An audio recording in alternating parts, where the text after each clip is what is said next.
فجر اور سحر کے درمیان میں جو وقت میرا بچ جائے گا، قرآن کی تلاوت کروں گا، ذکر و اذکار کروں گا، سجدہ سر کو سجدے میں رکھ کر اللہ سے غلطی کی معافی مانگوں گا.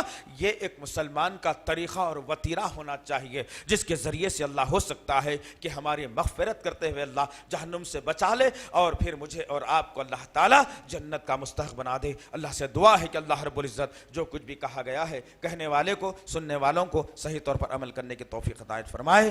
اے میرے اللہ، گزشتہ رمضان کو ہم نے ایسے ہی خراب کر دیا تھا میرے پاک پروردگار، ایسے ہی گزشتہ رمضان چلے گیا تھا میرے اللہ. یہ رمضان پھر آ رہا ہے، اس رمضان کو ہماری بخشش کا ذریعہ بنا دے، اس رمضان کو ہمارے لیے مغفرت کا ذریعہ بنا دے، اس رمضان کو ہمارے لیے برکت کا ذریعہ بنا دے. اے میرے غفور رحیم، اے میرے غفور رحیم، اے میرے پاک پروردگار، غلطیوں کوتاہیوں کو معاف فرما دے میرے اللہ. قرآن نہیں آتی ہے سیکھنے والے بنا دے میرے پاک پروردگار، قرآن اگر آتی ہے دوسروں کو سکھانے والا بنا دے میرے اللہ. غریبوں اور مسکینوں کی مدد کرنے والا بنا دے اللہ. جو بیمار حال ہیں ان کو شفائے کاملہ عاجلہ عطا فرما. اے میرے غفور رحیم، اس دنیا میں مسلمانوں کا تیرے سوا کچھ کوئی نہیں ہے میرے اللہ، نہ کوئی خلیفہ ہے نہ کوئی رہنما رہبر ہے میرے اللہ. اے میرے اللہ، اے میرے غفور رحیم، ہم تجھ سے التجا کر رہے ہیں میرے پاک پروردگار، برما کے مسلمانوں کی مدد فرما دینا میرے اللہ، برما کے مسلمانوں کی مدد فرمانا میرے اللہ، برما کے عورتوں کی حفاظت فرمانا میرے اللہ. اے میرے غفور رحیم، ان معصوم یتیم بچوں کی حفاظت فرمانا جن کے آنکھوں کے سامنے ان کی ماؤں کو قتل کر دیا گیا میرے اللہ. اے میرے اللہ، اے میرے غفور رحیم، ان ماؤں کو صبر جمیل عطا کرنا جن کی آنکھوں کے سامنے ان کے معصوم اولادوں کو آگ کے حوالے کر دیا گیا میرے اللہ. اے میرے غفور رحیم، وہاں کے ظالم بدھسٹوں کو ایسا سبق سکھانا میرے پاک پروردگار، پتہ چل جائے کہ نبی کے امتی دنیا میں موجود ہیں اور وہ ظلم کا شکار نہیں ہو سکتے. جو ان پر ظلم کرے گا ان کا حال یہی ہوگا. دنیا میں جہاں کہیں مسلمان پریشان حال ہیں ان کی پریشانیوں کو دور فرما دے میرے اللہ. دنیا میں جہاں کہیں مسلمان پریشان حال ہیں ان کی پریشانیوں کو دور فرما دے میرے اللہ. اے میرے غفور رحیم، جہاں کہیں مسلمان ممالک ہیں میرے اللہ، ان مسلمان ممالک کے حکمرانوں کے دلوں میں ایک دوسرے کی محبت کو پیدا فرما دے میرے اللہ. اتحاد و اتفاق کا معاملہ فرما دے میرے پاک پروردگار. اے میرے غفور رحیم، ہم سے پہلے جو گزر چکے ہیں ان کی خبروں کو نور سے بھر دے میرے پاک پروردگار. کل کے دن ہم بھی جانے والے ہیں، ہماری خبر کو کیڑوں مکوڑوں اور اندھیرا گڑا نہ بنا میرے اللہ. ہم کو مغفرت کا ذریعہ بنا دے اس خبر کو میرے پاک پروردگار. ہمارے ماں باپ کی خدمت کرتے ہوئے ہم کو جنت کا حصول کرنے والا بنا دے میرے اللہ. اے میرے اللہ، اگر ہمارے ماں باپ دنیا میں نہیں ہیں میرے پاک پروردگار، ان کی مغفرت فرما دے، ان کی خبر کو نور سے بھر دے، کروٹ انہیں چین و سکون عطا فرما میرے پاک پروردگار. اے میرے اللہ، جو کوئی لڑکیاں جہیز کے لیے بیٹھی ہے میرے پاک پروردگار، ان کا ہاتھ تھامنے والا بنا دے میرے اللہ، ان کو نبھانے والا بنا دے میرے اللہ، ان کو بیوی بنانے والا بنا دے میرے اللہ. ان بچیوں کے سینوں کو ٹھنڈا کر دے میرے پاک پروردگار، ان کے ماں باپ کے سینوں کو ٹھنڈا کر دے میرے پاک پروردگار. جو عبادتیں کرتے ہیں میرے اللہ، اپنے فضل اور کرم سے اسے قبول فرما لے میرے پاک پروردگار. سبحان ربک رب العزت عما یصفون والسلام علی المرسلین والحمد للہ رب العالمین.